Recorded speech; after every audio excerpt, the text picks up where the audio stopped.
Hey everybody, this is David at Barnyard Bees. This is the little tiny 2-frame mating nuke that I had put that queen that was in the cage for 3 weeks. And this is the one that we're boosting along, trying to help out, trying to get it built up. And I just want to do a little update on it and just go through this colony and show you how we will build this thing up going into winter. And right here's there's a little queen. You see her right there, very healthy. You'd never think it was the same queen that was in a cage for 3 weeks. She don't look like the same queen. She's doing very good. She's laying up a lot of eggs. All these, I hope you can see in those cells. Every single cell is packed out with eggs. She's laying that good. Now, adding the cat brood does more than just add population to it. As the population builds up, she will lay according to her population. A lot of people don't realize that. When I first put her in here, for about the first week, she laid decent. But as the population grows, so does her brood pattern. So, as these are hatching out, this is that frame of cat brood I put in here. And someone was asking, what about chill brood? There, she don't fall off the bottom of the frame. And this time of year, when it's this hot, we're in September, of course. But it's been very hot in daytimes. And it's not going to get chill brood. No problem with that at all. Here's the other frame. All these about hatched out. There's looks like a few eggs in this one, but not like the other one. So what I'll do, and I just keep continuing doing this, as this one right here hatches out, I'll go into another colony and I'll find another frame of cat brood and swap it out with this one. Shake the bees back in this hive, put another frame of cat brood in here, population will grow even more. Then what I'll do, the next step after that, I'll put a 5-frame right here and then transfer them over to a 5-frame. So that's our plans, and we'll see how good we can get this built up coming to fall. So remember, you know, this is what I started this about mid-September, I guess. So we'll see what we can take a 2-frame or two, you know, coming up into fall.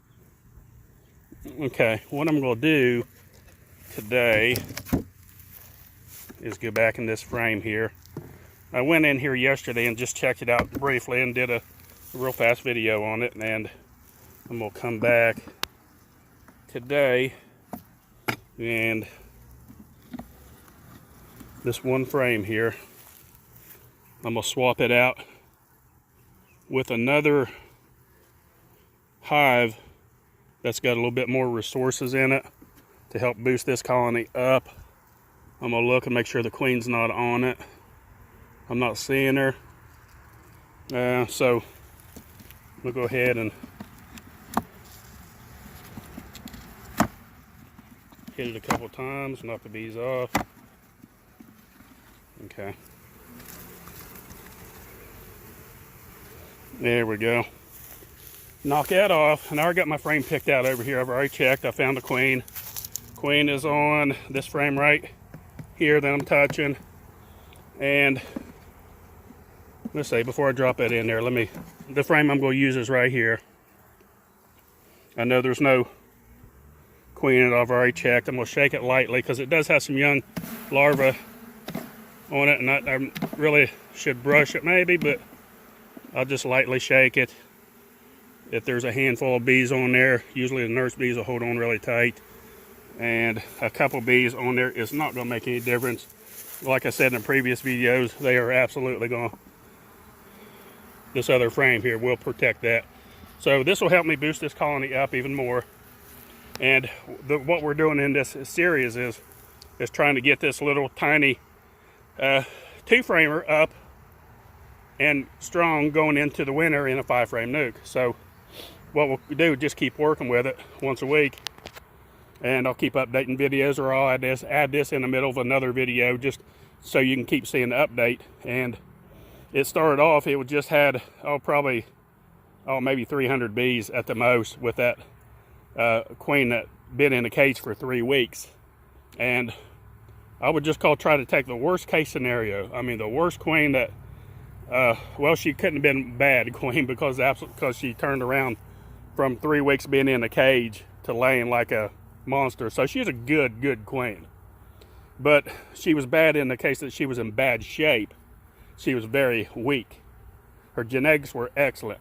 So I don't want to get that confused with people. So what we're doing, we're showing you how we can build this thing up. This is one way you can do it. Now, you do have to have other resources when you do this. You, of course, got to have other strong colonies.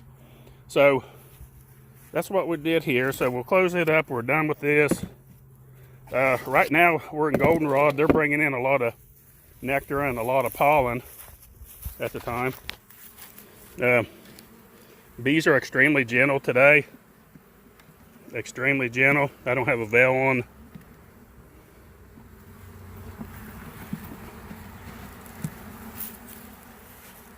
I shook the bees off.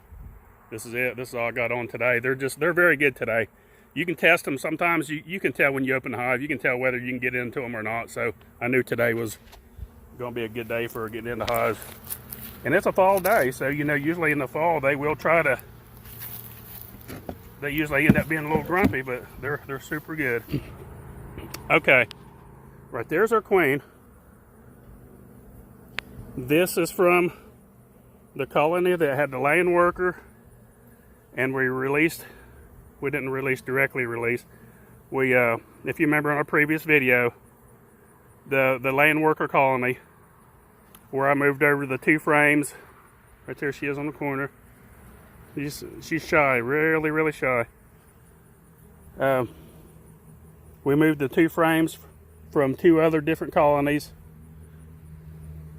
shook all the bees out in the field, and doing everything we could do to increase our odds of them accepting the queen, and they did. So this will kind of do a little follow-up too on the laying worker hive. Like I said, I've never had this fail. It works excellent for me. Now I do understand, because I got a lot of comments about people doing it different ways. Well, that's fine. There's so many different ways of in beekeeping. Everyone has different techniques, and if something works for you a certain way or a certain technique, then do it. You know, that's wonderful. And then thank you for sharing, because that gives everybody else ideas of ways of that they can try. So that's great when people share their information like that. I've lost her there. I don't know where she went. She's very shy. It took me a while to find her in this mess of bees here. Okay, we got her in there, back in the hive. She's doing fine. It worked very well for us, like it always does. No problem. We had yesterday was our coffee bee chat we had. Done very well. I was surprising, even late in this year, that we had that many people show up. We did very good with show up. I mean, a lot of people come in there, and we went from 10 o'clock all the way up to past 2 o'clock, and people was coming in all day long talking to us. So we did really good. I was surprised this late in the year, but it was the first time we've had coffee chats this late in the year. We checked on our growing colony that we're going to keep updating every about a week or so, and watch it grow and see how it does. A little 2-framer with the queen that was in there for 3 weeks. We're going to take you along every week and put it either in a video by itself or along tagged in another video. So I thought that'd be interesting for people to watch, to see how we can grow this thing out in the winter time and see how strong it is. So that's about it, folks. Don't forget, click on the little bell, like and subscribe. And thanks for watching. Barnyard Bees.